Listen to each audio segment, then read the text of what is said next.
So you've decided to listen to the Reality Czars podcast. How brave of you.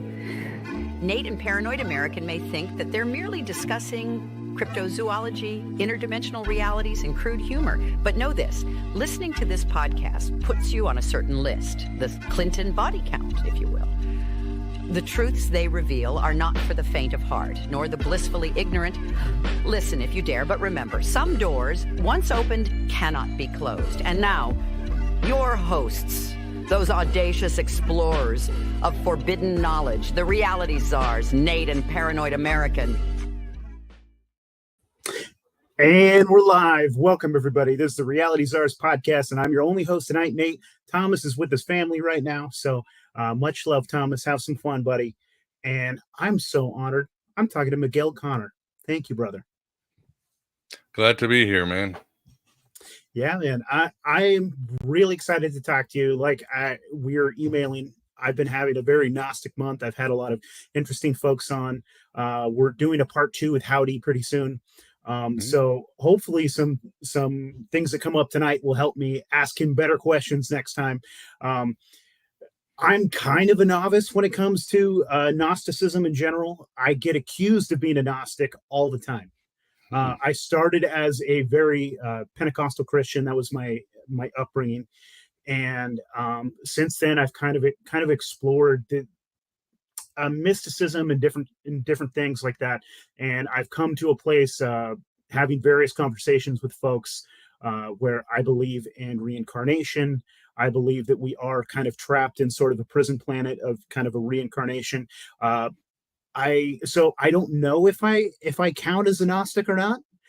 So I guess maybe the first thing because this is the first thing I asked Howdy, what would be your definition of Gnosticism if you were going to sum it up for a kindergartner?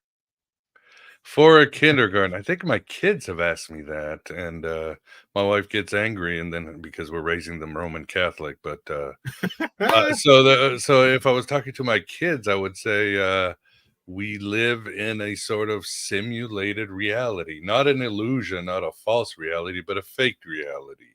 It's been programmed from every atom to the code itself of the universe to keep us here. And this is not our true home, and we are not our true selves. Now, Gnostics had a lot of disagreements, whether this is like you said, a prison planet and we're being farmed for our souls or our minds, or is this some sort of cosmic gymnasium where we're here, we're a avatar and our real guy is up there beyond the universe playing a game. And we just forgot we were in a game. The Gnostics disagreed. But we are here, we are asleep, we are in a state of stupor and drunkenness. We're being fed off in some systems. And therefore, some of us can wake up. How do we wake up? Beyond the simulation, if you would, or that's the closest word we can talk about. I think you've had Howdy. It's like a simulation. We don't know exactly.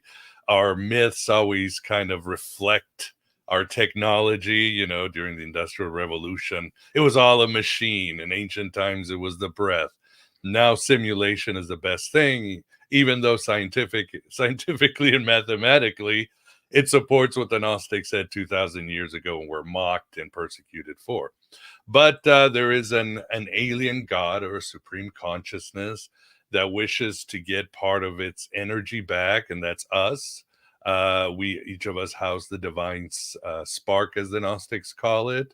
So this supreme consciousness, God above God, the one, the monad, Abraxas, whatever you want to call it, will emanate these messengers of light from itself, sometimes called the Aeons, and they will descend to impart liberating knowledge, or sometimes called gnosis, to wake us up to our true selves. These apostles of light, as they've been called, can take the form of Jesus, Sophia, Simon Magus, and others. Obviously, Philip K. Dick would call this being Valis, and it's sending these pink beings down to wake us up from the empire that never ended, as we're trapped here in the Black Iron prison. And we can wake up, and not only the information to wake us up, but also the mysteries or exercises that will get us to explore the universe and not escape the universe, but rise to meet the supreme consciousness. We can gain energies and powers and come back to help others awake. The Gnostics were not spiritual bypassers. They didn't want to, Heaven's Gate, if you've heard, were very Gnostic, but they made the mistake. You don't just leave, you're supposed to help others. That's the whole thing. And these mysteries, these ecstatic, shamanistic mysteries that give you an experience of this alien god will help us become more awake and gain more power to help others wake up.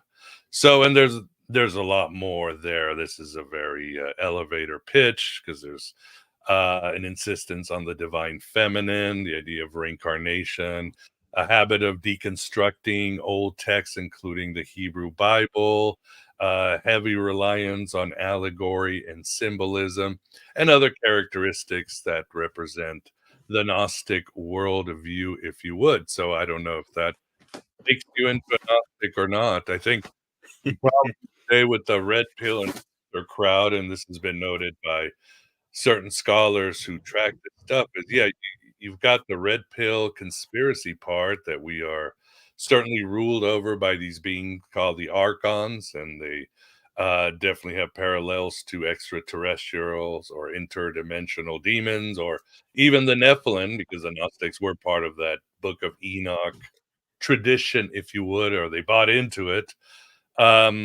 They're still the part of shamanism, which is at the core of Gnosticism. It is a experiential mystery religion, and one of the main things is to go into an altered state of mind, to expand your consciousness and see beyond the veil and see what's inside of you too. It's a therapeutic movement. You're supposed to heal your body, your soul, and your spirit, so you can become a better human being. Man, there is so much to that. And at least at the kindergarten level, there's just no arguing with what you were saying.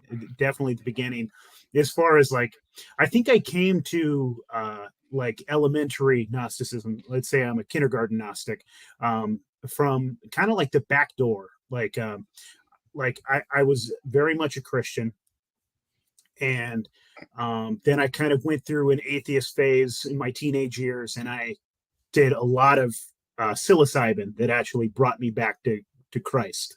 That's what kind of, one might call it like opening up your chakras maybe, or I call it embracing the Holy Spirit. I started seeing like God, the Godhead in other people. I started seeing like, I was kind of a degenerate. I'd walk around in Portland and I'd be like dropping an eighth of mushrooms and chasing a couple Four Locos down there and doing karaoke all night. And then instead of like stepping over a homeless person, I would look at this homeless person and I would see like the Godhead inside of them as well. And so I just started having conversations with them. And at this point, I was supposed to be an atheist, and but I was a bad atheist. I still prayed every day, which makes me a bad atheist. And I would talk to them, and I would just start like conversing with them, and I'd be like, what's going on? And then I would have like, can I pray for you? Like out of nowhere, I'm supposed to be an atheist, and then I would just start praying for them, and then we would just have these wonderful conversations and take them to coffee. And that's when I realized that there was a lot of steps there, but that's what kind of brought me back to Jesus, was this the feeling the Godhead in other people, like the Holy Spirit in me, recognizing the Holy Spirit in someone else.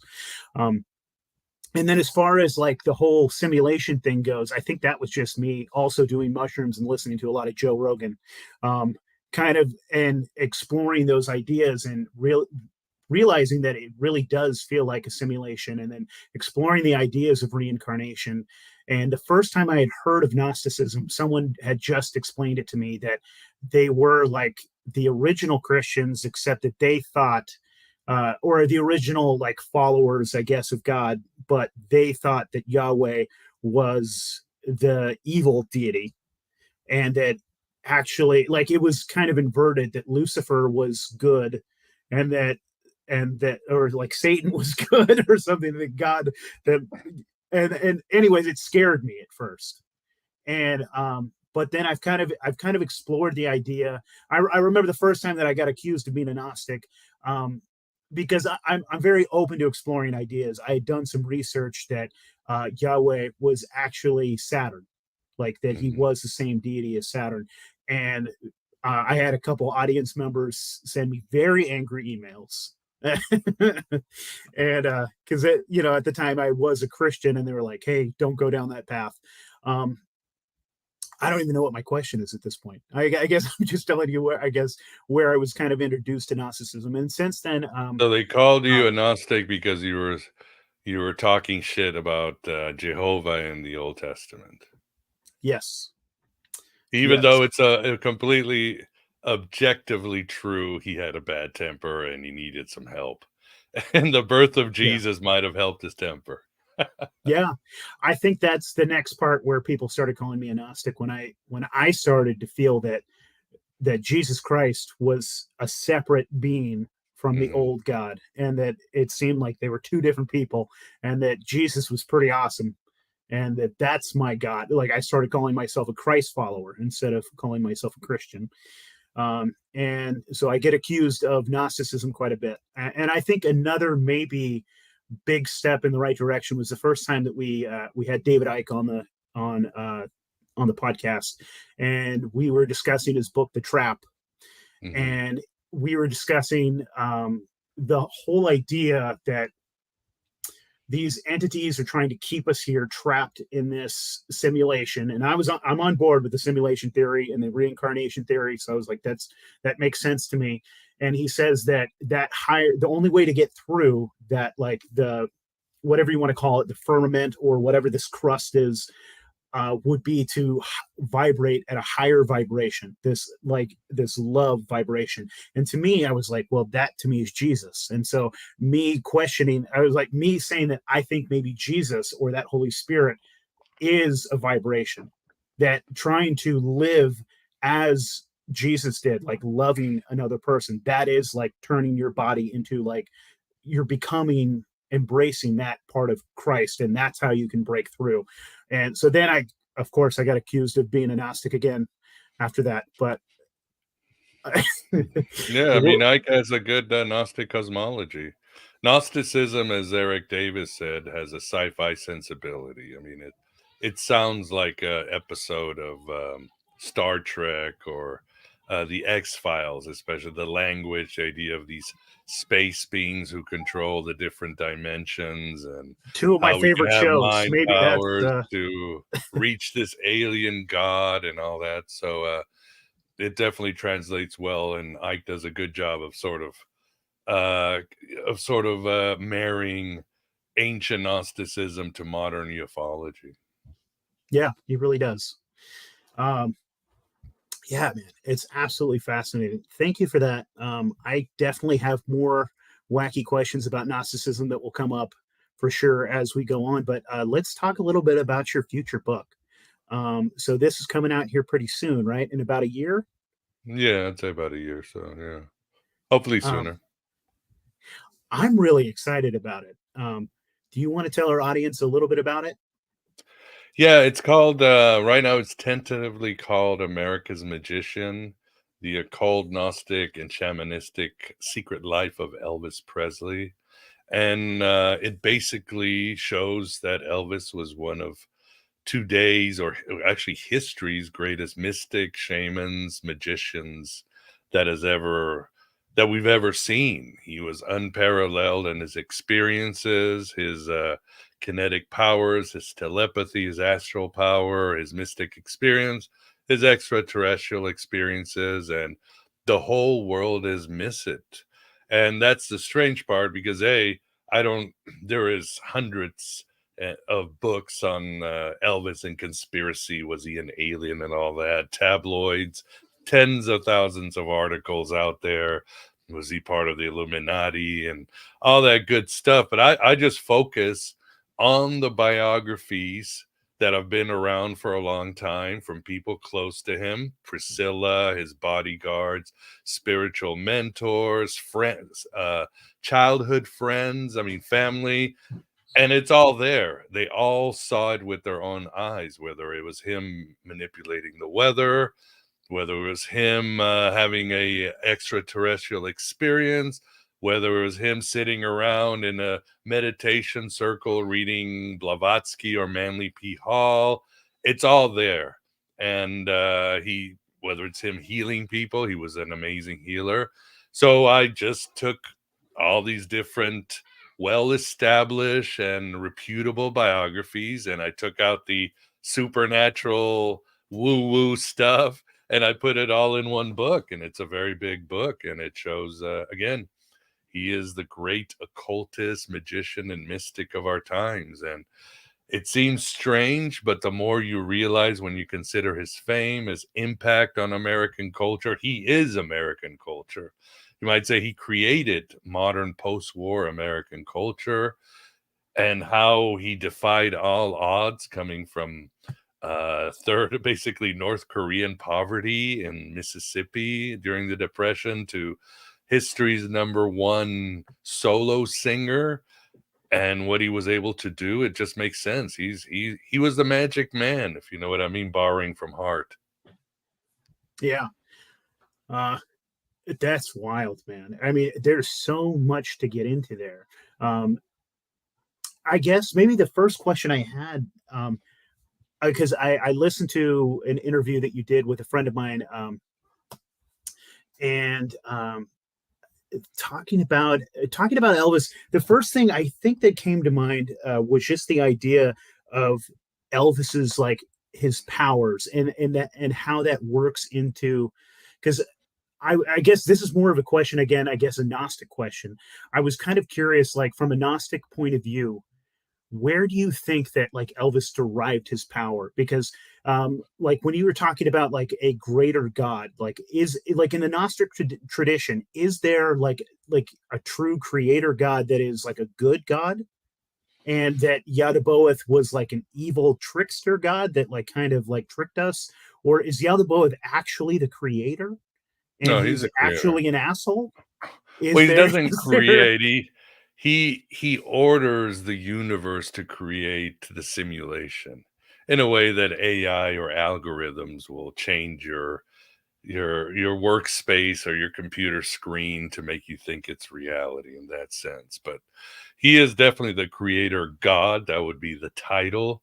But in truth, he just shapes things. I mean, the Gnostics came from the Platonic school or the Egyptian school. Everything is permanent, everything's eternal. It's a matter of how you're going to shape things and so forth. So, yeah, it's they definitely pull the emergency lever that, yeah, the supreme being of this universe is a demon and he's trapped us. So what do you expect? I mean, when you play video games, if you play Diablo video games, what do you want, a weak final boss? No, man, you need a tough guy. You need the main guy once you get up there. That's fascinating. So, oh, man, there's so much to this. So, if he is kind of the creator, let's play devil's advocate or Yaldabaoth advocate. Should we be grateful to him at all? Is You this like, can. Of course you can. I mean, it depends what game you want to play with Saturn. That's up to you. I mean, I can't yeah, tell. I would never tell anybody how yeah, to live their theological life. I from mean, Miguel's perspective? yeah. I mean, no, I don't think I would be grateful. Mm, I could have a little bit of pity because he is a blind being. He is mostly an AI, an artificial construct. And in the end, each one of us have much more power than he does because he depends on our energy. If we all were to wake up and realize the power within us, the game would be over instantly. mm. Yeah, you can destroy universes and break planets together and all that, but we have so much more power. Eternity is within us. The divine spark is a shard of eternity that's just been misplaced. So it's Okay, I mean, you could, as some Gnostics would say, you could thank him because you're learning a lesson and you are becoming more stronger and better and wiser as you go through life. But I mean, every religion has that, right? Suffering makes you stronger. You learn through your pitfalls. So nothing new under the sun. Okay, I guess maybe what I'm trying to ask is, what are we without him? Are we created by him, or are we something special and different that was trapped here in his like prison? Are we something that is similar and equal to him? Could we be creators outside of his matrix? Like what are we if we are not? I guess are we his creations, or are we something like special and different? So is there something to break out of? Well, And your is there monkey, something your outside of his matrix? yeah, yeah. There's again, I talked about the God above God, the realm of light, the Hmm. eternal realm, as the Gnostics call it, the true reality, the treasury of light. That's real, and we live in a simulation. So he may have created our physical forms, our twisted egos, and all that, but what is inside of us, our true self, that is free. That belongs to nobody except eternity. Fascinating. And I mean, and then it's all speculation, I guess, but what is outside of this prison? But Well, you yeah, can that's what I keep stressing. If you want to yeah, be a Gnostic, are you having altered states of mind as often as possible? That's it. Again, I have to keep stressing that it is originally a shamanistic movement. Shamanistic movements are about what? Spirit travel, healing, communing with the spirits, going as far as you can to get information from the spirit world to bring it to the tribe. So you have that. The Gnostics might have a little, I guess they were philosophically different than other shamanistic movements because they came out of the Egyptian matrix during the Greek and Roman times. So they saw a world that was very tyrannical. They saw oppression, they saw upheaval, and to the ancients, it was always as above, so below. If there's evil controlling the world, it's a reflection of, as Paul says, that spiritual wickedness in high places. So they just philosophically saw that we were alienated and the world was ultimately a prison. So that's where they differ from other shamanistic movements. I see. And what is your perspective on like is it is it a waste of time to appreciate the the nature's beauty? Like, because this is also like, it's just like a really pretty poster in my jail cell, but I can appreciate the poster, right? Is that a Yeah, yeah. What did Dostoevsky say? The best way to imprison somebody is convince them they're not in a prison. And it is yeah, beautiful. I mean, obviously, the divine spark is everywhere, as some Gnostics would say. It's in the plants, it's in the animals. There's in the Gnostic myth, Sophia, who's the goddess who falls into matter, she loses her energy and it gets scattered into the world. They're different myths. And this is what sustains the world. And that's life, that's compassion, that's all the good things that kind of fuel awareness, the collective awareness. So it's all good. Ultimately, it's subjective. I mean, yeah. can a blind person enjoy a sunset?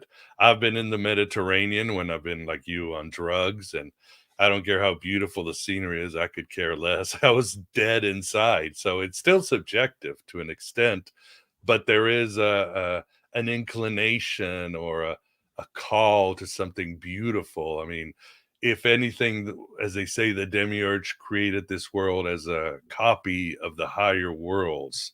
So there is some of that beauty and aesthetic in this universe, but ultimately, it's still a simulation. It's still not the best possible place or state of being we could experience or should experience.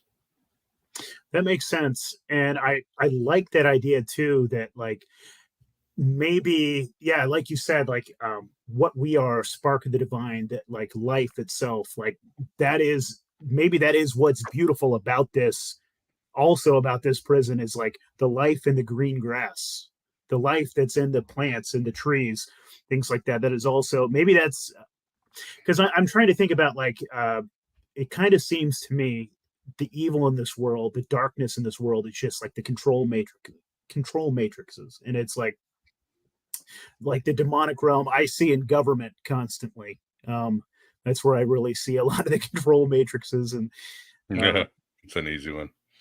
Yeah. But it's everywhere. I mean, we live in a nature is pretty amoral and pretty vicious if you look at it.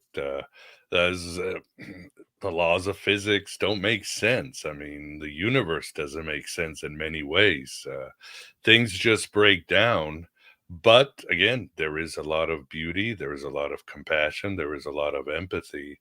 And as the Hermeticists used to say, the pagan Gnostics, it's our job to be the caretakers of the cosmos. We are different than the gods because we're not immortal, but because we experience mortality, we have a huge sense of perspective. And in many ways, because of our divine spark, we are higher than the gods. We are different than the animals, but we're not better than the animals. We just have a place between heaven and earth. What's the saying? We are where the fallen angel meets the rising ape. And as Gary Luckman called humans, we should be the caretakers of the cosmos. We can help lessen suffering. We can bring more harmony. We can be part of nature as well as part of a beneficial, rational society. Yeah, absolutely. Um, Man, I had a question in there. I was, let's see. I guess the question in there was, let's, do you think that something in there, like, so we were talking about this place being an imperfect world, and it makes me think of maybe what a perfect world was. Do you think that there is like some like intrinsic memory? Is there something more to the story of like the Garden of Eden? Is there like a tale in there? Is there like an allegory? Were they talking about like a memory, like of ours of a perfect world? And this was something that was taken. It depends on the Gnostic group. For example, those behind the text called the Gospel of Thomas, that is their view. They said if you read the Gospel of Thomas, one of the messages is that we've deluded ourselves, and what we see it's not that it's wrong, is our perspective has gotten wrong. We're seeing with the wrong eyes, we have the wrong attitudes, and if we follow the sayings of Jesus and the meditations of Jesus, the veil will rip and we realize that we never left Eden. It's just a curtain was set over our senses, and Eden is right there, and we can once again experience it. Other Gnostics were like, oh, no, no, no, no. Adam and Eve were in a penitentiary. They were in the worst place at all. They were, borrowing from the Anunnaki, they were just the slaves of El and his gang, the Demiurge, and they were there to appease and just be workers for the gods. And it was a great thing that this serpent appeared. In some Gnostic texts, the serpent is Jesus, sometimes associated with the serpent, other times it's Sophia, but the serpent actually woke Adam and Eve up, and they rebelled against the gods. They were thrown out because the gods still wanted slaves and have them populate the earth. But that's how this saga starts, this battle between humans and the gods, or the archons, or the Anunnaki, or however you want to talk about. But yeah, in their view, Eden is the worst possible place. Okay, I mean that kind of reminds me. I mean, one of my favorite movies, and the last movie I saw with my dad, and one of the most Gnostic movies I can think of is The Matrix. And it reminds me of like the story he said, like when we made the perfect world, you guys hated it and went nuts. So maybe that was kind of like the Garden of Eden. Like it on paper, it sounded perfect. Like nobody, like we all ate vegetables from the fruit. Like animals didn't eat each other. We were all vegan and happy, and Yeah, just running around yeah, like we went hippies. nuts. Yeah, it sounds pretty hippie. Yeah. Yeah. But no, it was again all to trap our divine spark. In the Matrix, they switch it out. It's not our divine spark, it's the electricity in our brains that feed the archonic system. I guess Yeah. today it's our attention and everything else, data, that feeds the archonic system. Yeah, it was a little bit more on the nose about us being literal batteries, but I mean, in a way, we kind of are, I guess, Yeah, right? yeah. The demiurge needs us. He needs the divine spark to fuel his simulation, just like in the Matrix. Yeah, that is really a fascinating idea. So I guess maybe the clearest thing that I'm hearing is that there is no one or right way to be a Gnostic, and that Gnostics have kind of all have different sort of philosophies and different ideas of things, right?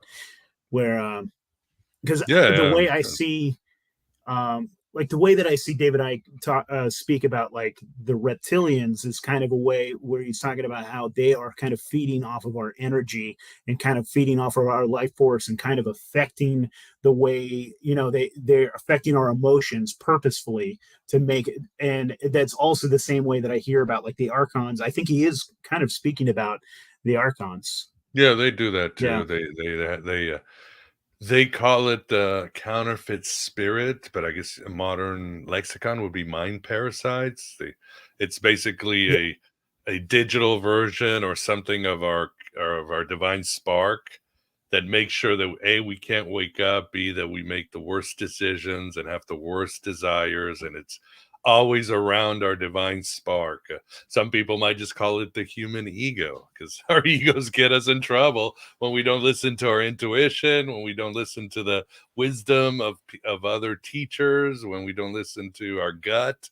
So yeah, call it what you want, but yeah, it seems we are dual creatures that have both a divine thing and then this sort of this virus, this digital, this code that makes sure that we can never wake up or even do the right thing, and we're always trapped in the cycle of life and rebirth, or as the Gnostic said, the Ouroboros, that snake that's always eating its tail and go in and around and around.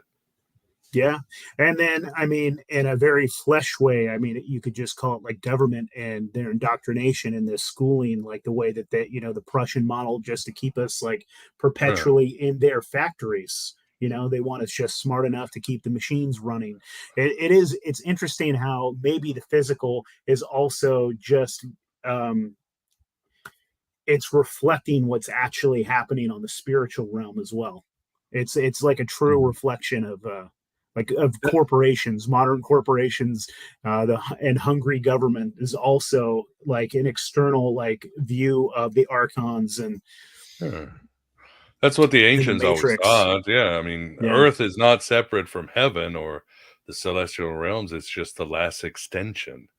And they believed in the theory of correspondence. We are a reflection of the heavenly realms, and as above, so below, as within, so without. Everything is within everything. So, yeah, if the ancients would say the same thing, if things are corrupt on earth, then they're definitely corrupt on heaven. It doesn't matter who started or what came first, the chicken or the egg. It has yeah, to be remedied.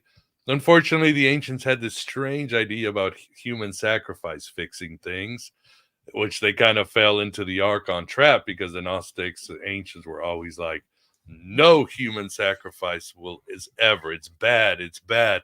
Doesn't matter. That's why the Gnostics were so against or could care less about the crucifixion of Jesus because they thought this was just another human sacrifice, and we have to stop the cycle of violence.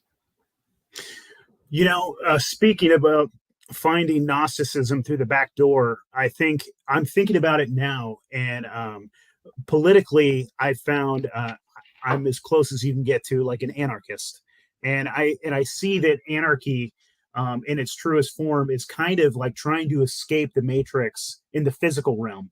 But we're too focused on the physical realm, and we're looking at like the government as the big archon that's trying to control us, trying to manipulate us, trying to keep us on the dollar, trying to keep us like tax and like tax slavery and things like that, and money slavery and things like that.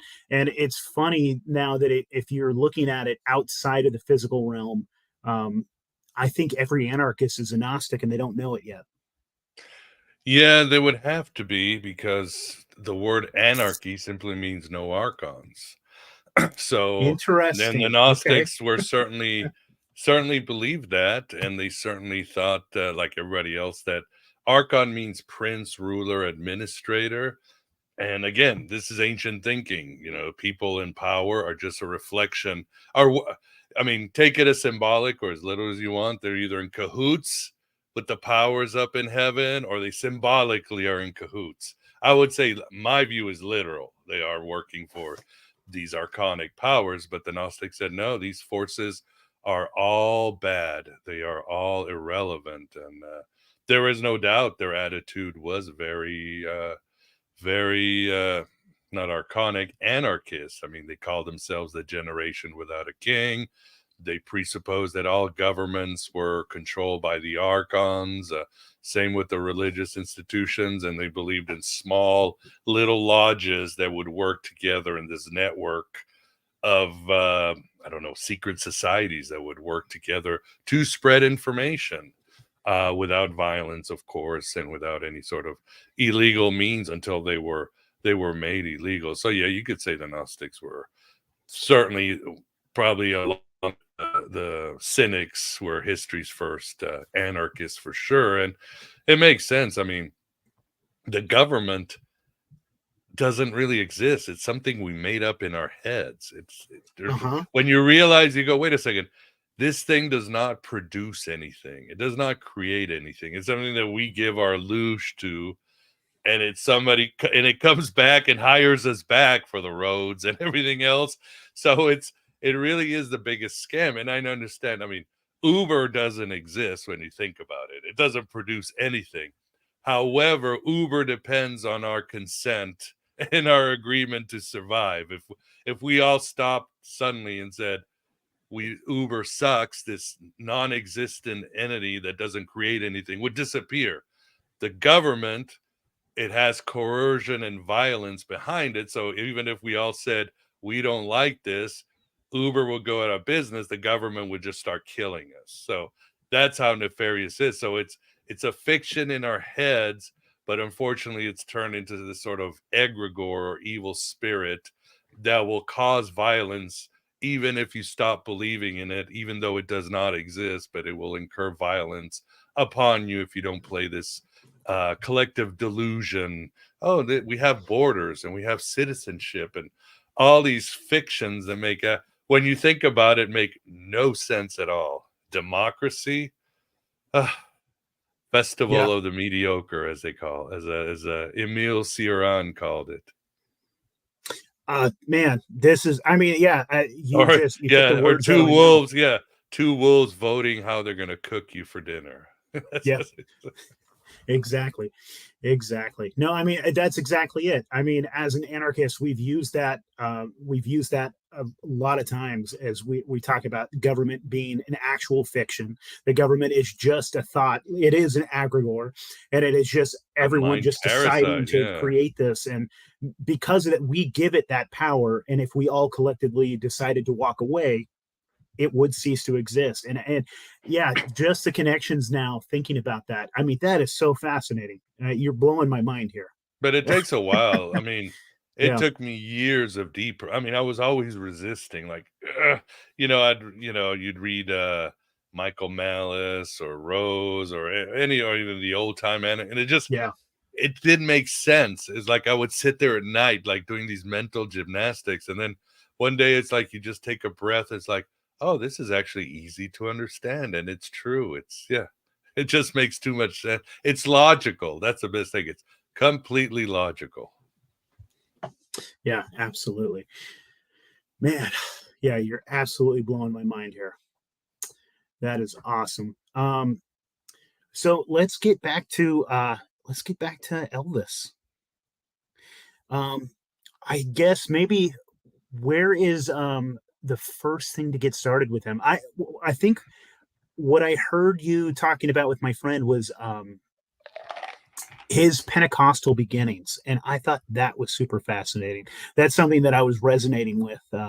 We were definitely holy rollers. I grew up in tent revivals and things like that as well. So that was Elvis. His mother and father were very engaged with what's it, the Church of God. I think it's the Church of God. And his father, Vernon, was a deacon, and his mother really got into the church, especially when she got pregnant with the twins, and she would go there every day. And it was, the old time revival, speaking in tongues, shaking, playing instruments, just having a wild time. And that was a big accusation that other Protestants would say, is that Pentecostals are trying to mix salvation and sex, and they were 100% right. It was a very sensual release of energies kind of movement. And as scholars have shown and anthropologists have shown, using the work of Levi Strauss or Joseph Campbell, the Pentecostal movement, blow by blow, is shamanistic. It has all the earmarks and characteristic features of a shamanistic movement, which, with its differences, of course. And that's what Elvis grew up with, and that's what he was very much a part. And I think that's where he got his energies, and a lot of his power was tapping into these primordial energies, these going out of mind through the shaking and the music, and going higher into these different realms where you could bring back these energies. They would call it the Holy Spirit energy, but call it whatever you want.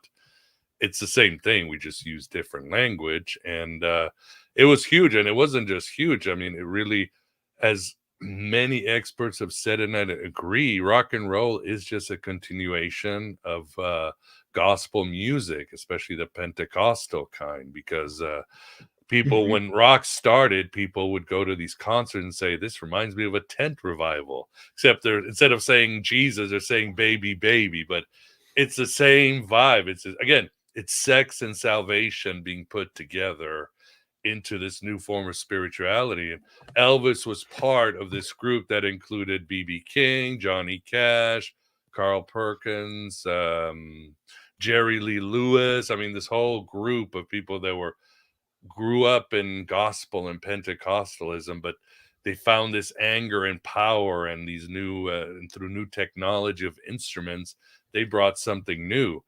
And 100% that would be Elvis. Now, he turned his back on traditional Christianity pretty early on, because when he became famous, the pastors turned on him. People like Billy Graham, his own pastor, so many. You have to remember, half of the world was completely irate and disgusted by Elvis. They wanted him gone because he changed the game. He liberated women sexually. He was blurring the lines between the races. He was making teenagers talk back to adults. I mean, everything got turned around in the United States, and Christian fundamentalists hated him, and they said some terrible things about him, and he got really pissed off, and he started exploring and realized stuff like hell and other things, and the big mega churches made no sense. And he eventually began to explore more universal alternative forms of Christianity that he found in Theosophy and Gnosticism and Manly P. Hall and other groups, and mixing in Eastern philosophy with Christianity. And he eventually, in the late 50s and 60s, came to his own form of sort of cosmic Christ Christianity. That's absolutely fascinating. And I can totally see why Pentecostalism being his, like, I guess from his starting point could kind of open him up to, like, I guess, shamanistic and mystical belief, because of all the Christianity. I mean, the Pentecostalism really holds on to, I mean, they're called Pentecostals for a reason, the time of Pentecost. Like, they really believe in absolutely right now, hands-on, we can heal you. This can happen right now. And not only can it happen, it's going to happen. And we're going to make it happen right now in the name of Jesus. And it's one of these things where whether you think that the power is coming from Jesus, the Pentecostal believes it's coming from Jesus, or if it's just coming from just inner power and just complete blind faith, like that in itself is so incredibly powerful. Like the churches that I grew up in, like, I've seen things happen in front of my eyes that I can't explain.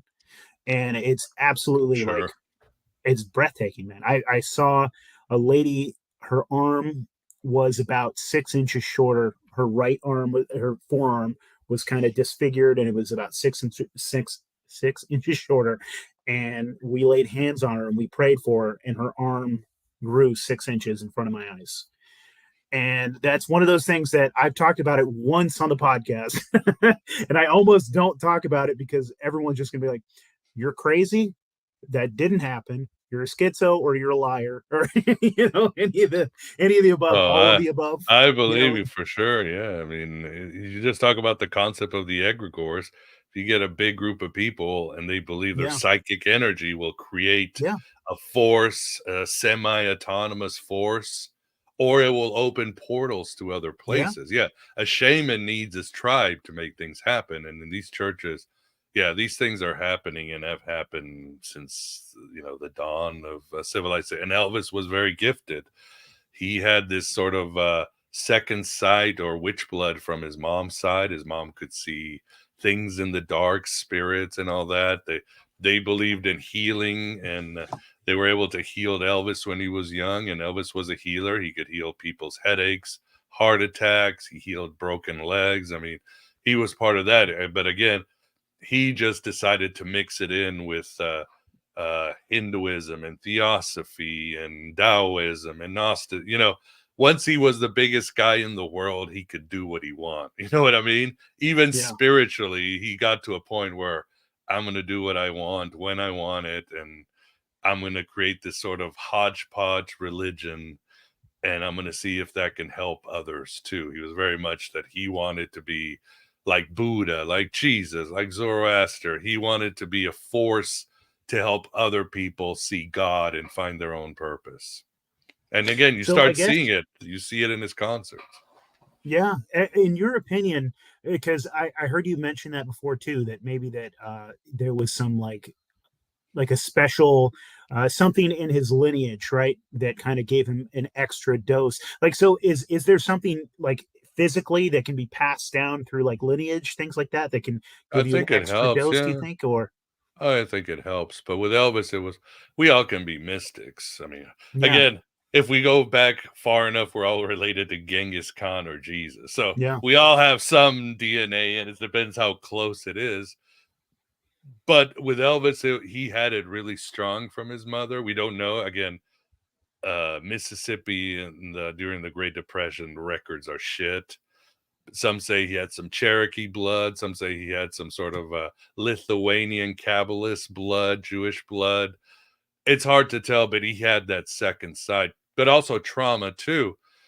I mean, the other thing that's sad is across the world, the shaman is usually somebody who is psychically broken, or somebody who's gone through a near-death experience, or somebody who's their personalities are so fragmented that they can open the portals and the gateways in their heads, the channels of communication to the spirits. We call them yeah, schizophrenics, but in ancient times it means you've got talent. And yeah, this is called it's called the wounded healer.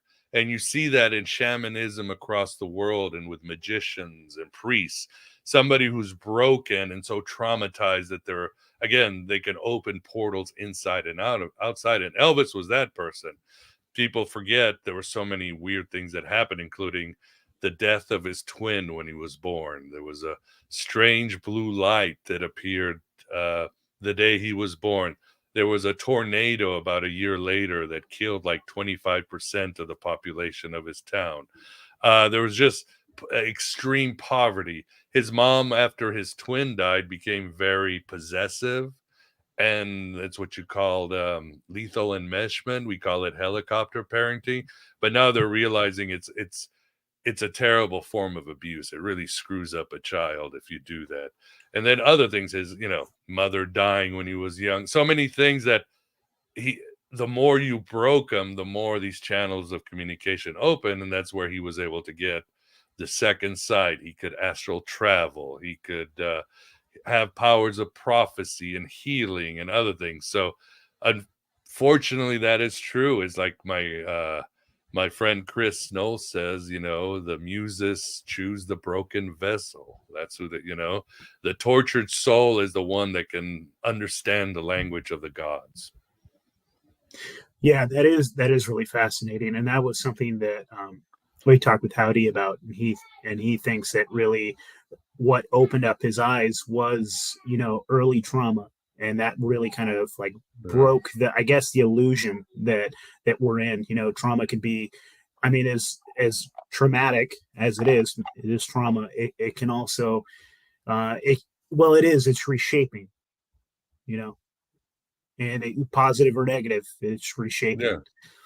It breaks the normative ego, the counterfeit spirit, whatever it is, the coding in our it malfunctions and permanently breaks it. And that could be, you can use that for good, for your advantage. Yeah. No, and I think that's important. I can't tell people how to live their lives, but it is, when you're able to, because I mean, it can be impossible for some, but when you're able to use that trauma to, reshape and kind of put your life back together in your own, in the shape that you choose to create, it can be very powerful. Yeah. Yeah. So I'm fascinated by, you were talking about the Gospel of Thomas, and you were talking about like the interdimensionality of their worldview of Gnosticism.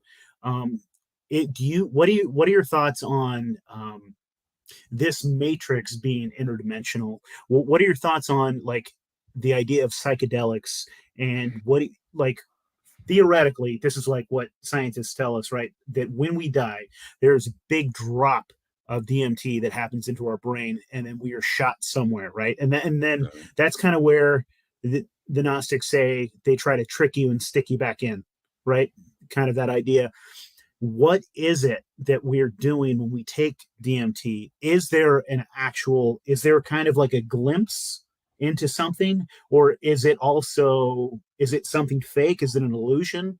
What are your thoughts on psychedelics in general? Is there like, does it let us see something that's not normally there, or is it kind of like let us see some of the code? If I hit you with a hammer right now, you'd see something that wasn't there. It's again the jolt.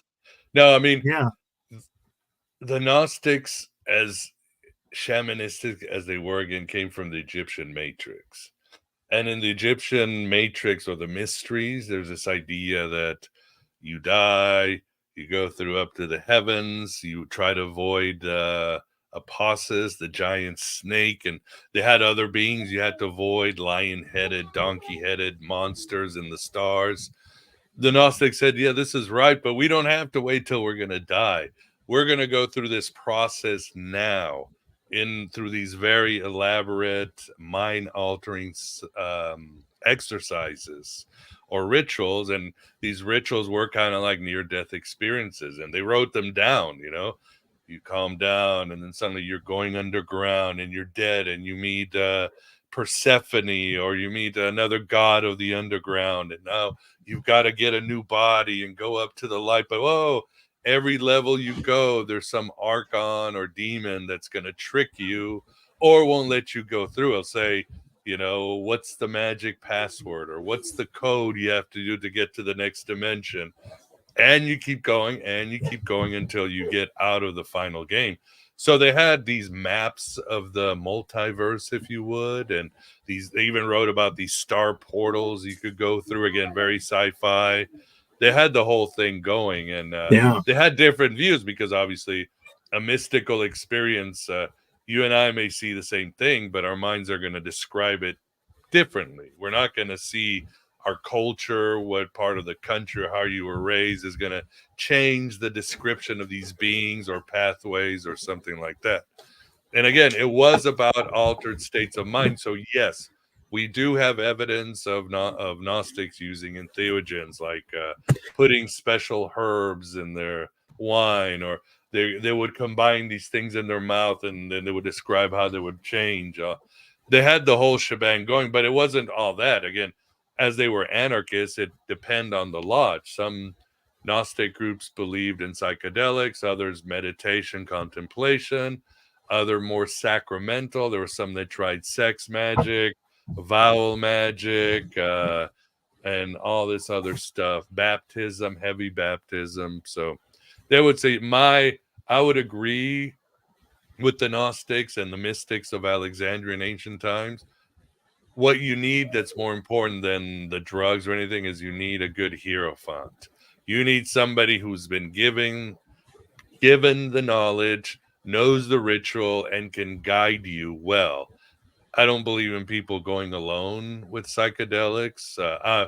I'm a recovering drug addict, so I wouldn't do it Hmm. alone by default. But I have done ayahuasca ceremonies with a group who has an elder, and he will say, "This is what you're gonna." They kind of lead you through the Yeah. same thing.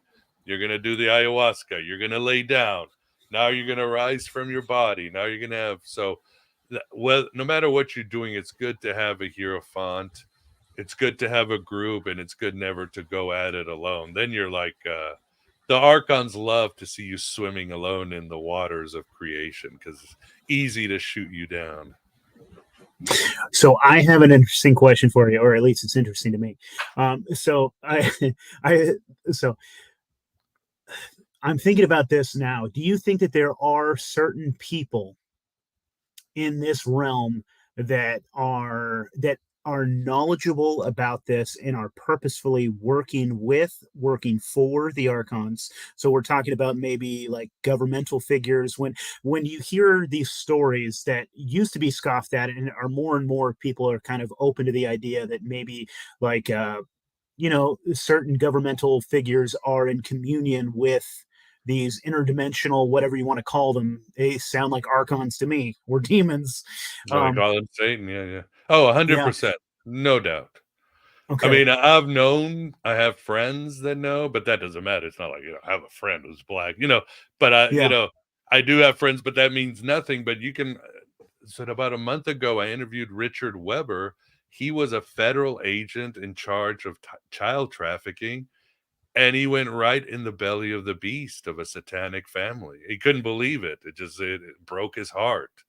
And he was basically an atheist. It's not like something, he had some agenda, and he went into. So you see that over and over again. There's no doubt. I mean, the power these entities can give you, it's addictive, it's complete, it's generational, where your family won't need to work for hundreds of years, and you've got Yeah. safety.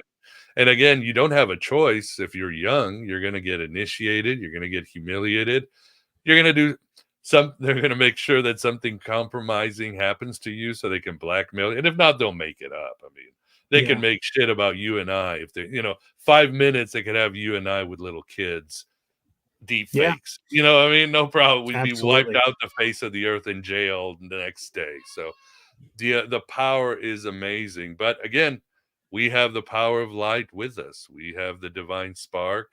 We have powers far greater, whether you call it Jesus, the alien god, the force. It doesn't matter. It's there. It's an other, and it's working for our benefit to wake us up so we do the right thing. Mhm.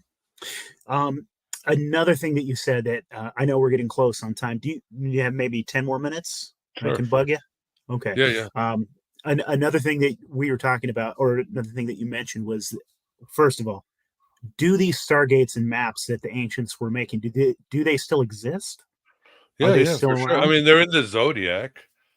For example, you go through this ritual, and I think the Freemasons do the same thing. And the mystery, you go underground, you die. It's the whole I die, your ego must die. Then you have the out of body experience, and you go up through these gates, and it'll say it's the portal of Draco. Some of the for something, Draco was very important to the Gnostic. Anything having to do with serpents was got the Gnostics excited, either as a foe or a friend. But serpents.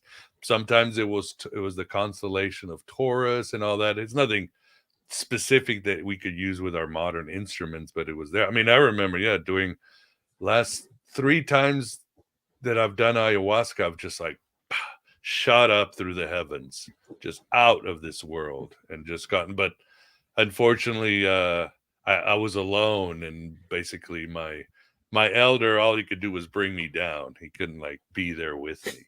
So, Yeah. but in the text is there. We are going through this portal together. We are traveling. Watch out for this archon. Make sure you invoke Jesus and Hermes and the powers of good and all that other stuff. So we can't recreate it because unfortunately we don't have the manuals of what ingredients or clothing or whatever else. All we have is the Yeah. text.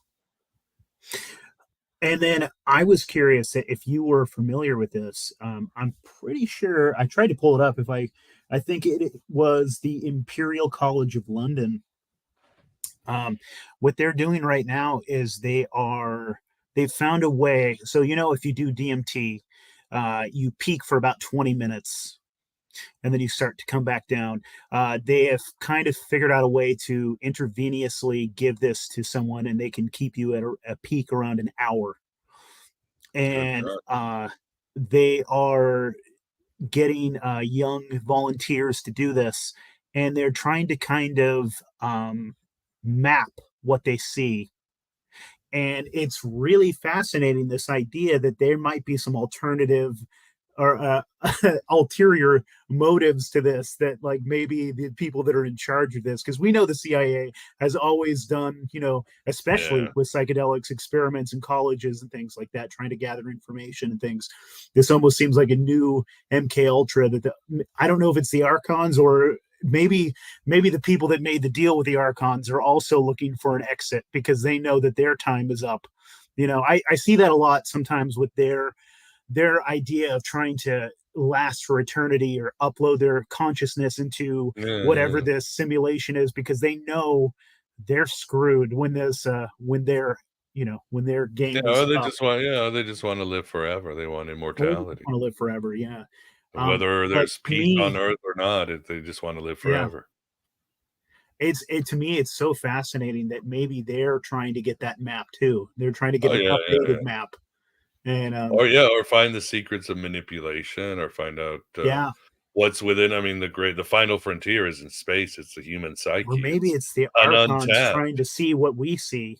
Maybe they want to know what, a Oh, better why the way what? of Yeah, controlling yeah, us. And yeah. Or give us what they want us to see.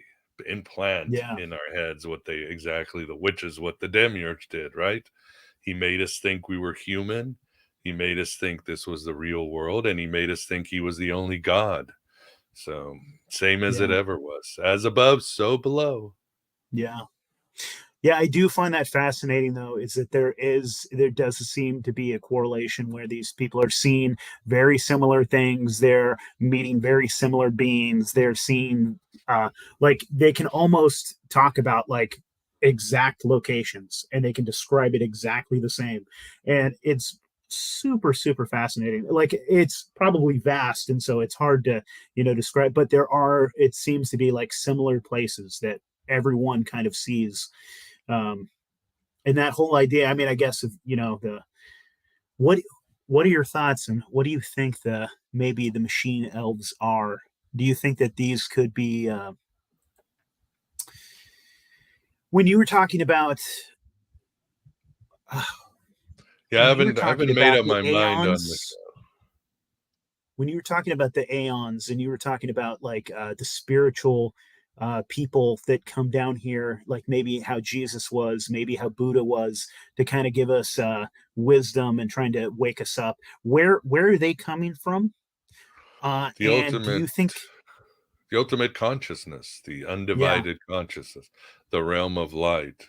Unf but these beings, especially in the Gnostic tradition, even in Christianity, these beings appear as tricksters because mm, like a trickster, they don't belong here. They're in the liminal spaces. They are fooling everybody. Jesus has to disguise himself, as does Sophia, as does Valis. In the Gospel of John, yeah, Jesus kind of has to say, the darkness knows it not.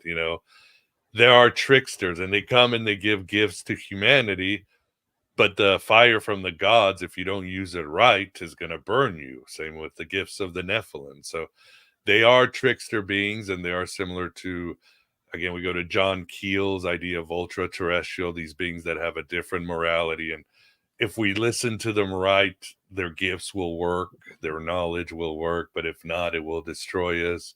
I see the same thing with these beings, not because they're bad, but because they are disguising themselves in a completely alien world to them.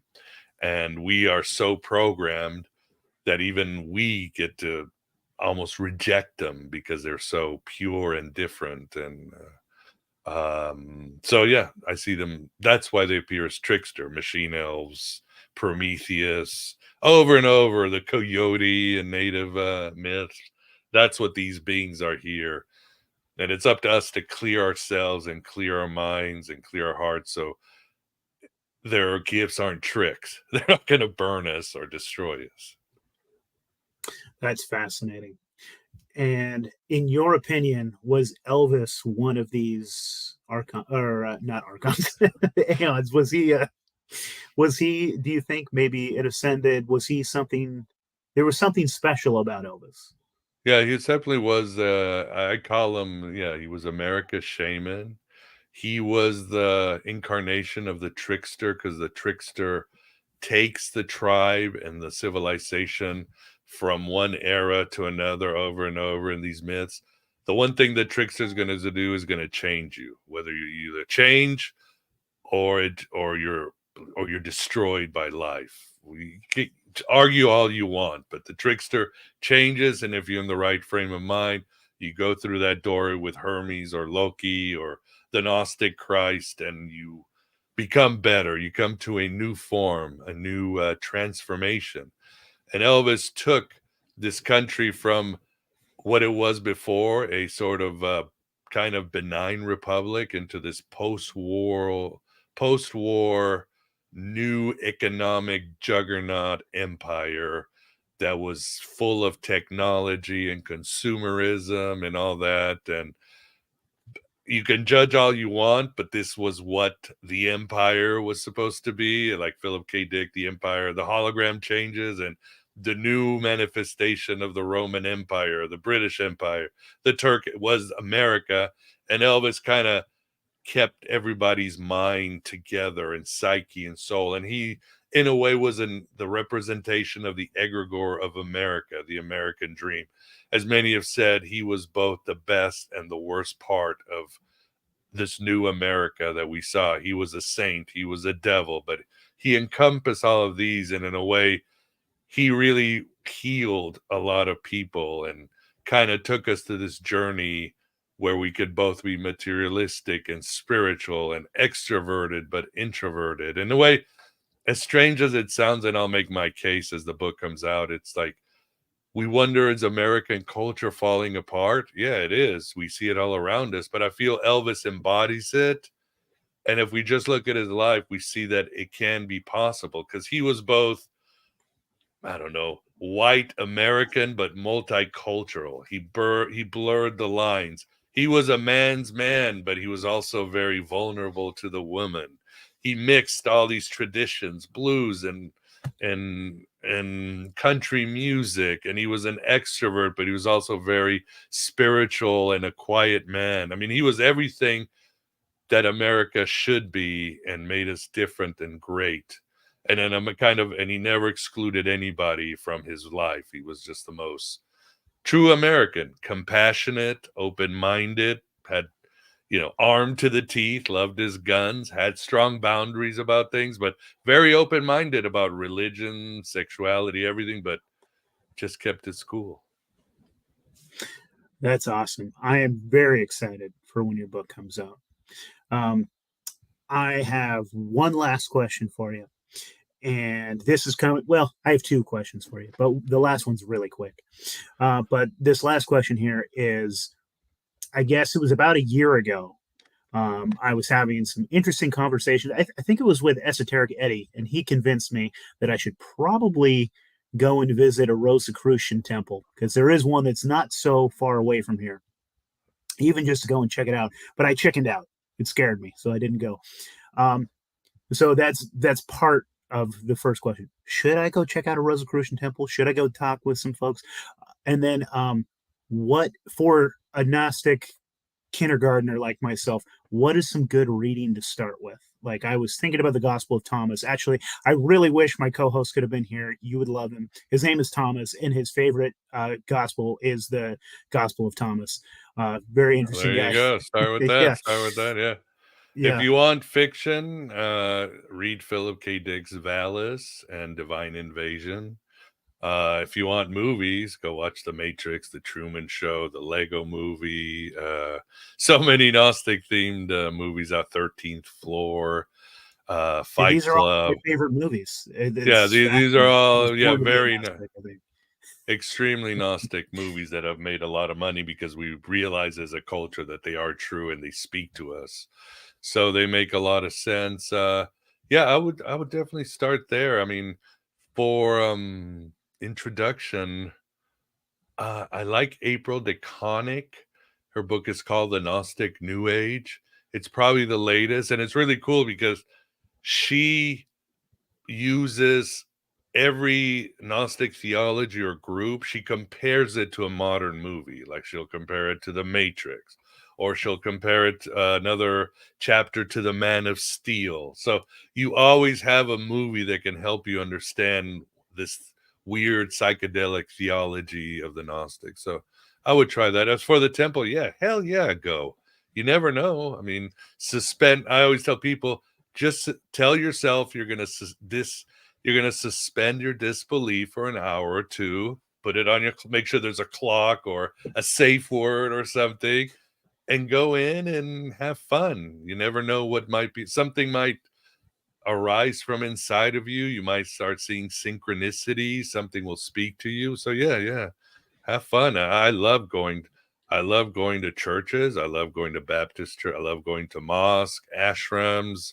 I don't care. God's everywhere, and so is the divine, and so is everything. And again, I can suspend my disbelief for a little bit. And as somebody who's an anarchist, my soul is damned anyway, so they can't help me. I'm an outcast. I am an outcast by default. And the last little question, this is the short one. I'm supposed to ask this with every single guest, and most of the time I forget. But this is kind of like the question that we try to ask every guest, especially the first time. What is your favorite cryptid? Oh, that's a good one. My favorite cryptid. These days, I'm actually very attracted to Bigfoot. In fact, I'm writing some articles soon, I think, for a publication. I don't know why. Again, kind of like Elvis and Sasquatch are as American as they come. It's like our American essence is tied to those two beings. And you've never seen Bigfoot and Elvis in the same place either. So watch out. So I would say these days that would be it. Well, we are going to have you come back on and talk about Bigfoot. That's kind of our thing here. So that's awesome. Miguel, this was wonderful. Tell our audience one more time, what's the best place to find you? What's the best place to support you? And all that good stuff. Excuse me. Yeah, I would either type in the godabovegod.com on your address bar. Again, think of higher God, lower God, God of the Hebrew Bible. Or just type in Aeon Byte, Aeon Byte, and you'll see my webpage, and it's got my videos, books, social media. I've got some courses. I just released a Gnostic themed tarot deck. It's all there, whatever people want to. I do have a reading list somewhere on the menu bar. People want to check out some books to get you started. So everything's there. That's awesome, man. That's awesome. And for the audience, we love you.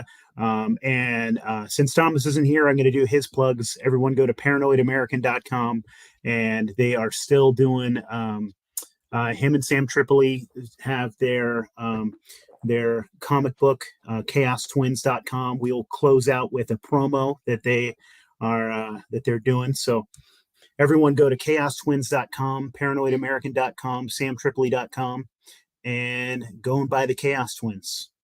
All right. Thank you, Miguel. I appreciate you. Thank you. Thank you very much. Dive into a realm where comedy meets cosmic adventure. Chaos Twins, created by comedian Sam Tripoli and comic publisher Paranoid American, will sweep you off your feet. Join two girls with the astonishing ability to morph into animals, rally with their cryptid crew, and traverse diverse dimensions. But you don't have to take my word for it. Sign up now at chaostwins.com. In a place as curious as Crown City, adventure awaits at every turn. Meet Anna and Rebecca, two spirited souls navigating a world filled with wonders and weirdness, alongside their trusted allies, Biggie, Mathilda, and the Chupacabros. They'll stand against aliens, reptilians, and mysteries beyond imagination. Dive into their captivating tales and discover a world where anything is possible. For more information, visit chaostwins.com, samtripoli.com, and paranoidamerican.com.